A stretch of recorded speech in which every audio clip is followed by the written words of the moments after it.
আসসালামু আলাইকুম, স্বাগতম আজকের কাঁচামালের পাইকারি বাজার দরের আপডেটে। আজকে আমি অবস্থান করছি রংপুর জেলার মিঠাপুকুর থানার ঐতিহ্যবাহী সরান হাটে। চলুন এক নজরে জেনে নেই আজকের হাটে কোন কাঁচামালের কি দাম চলছে।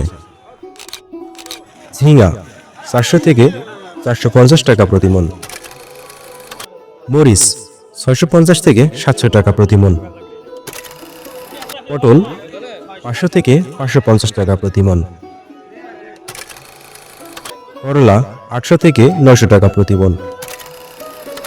শসা 200 থেকে 300 টাকা প্রতি মন। মিষ্টি কুমড়া 12 থেকে 14 টাকা প্রতি কেজি।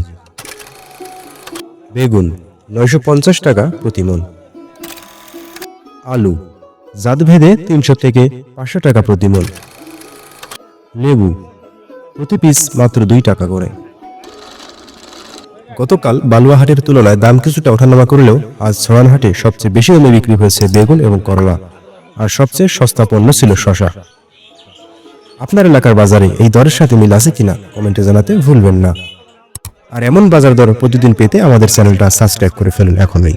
ধন্যবাদ সবাইকে, সুস্থ থাকুন, বাজার সচেতন থাকুন।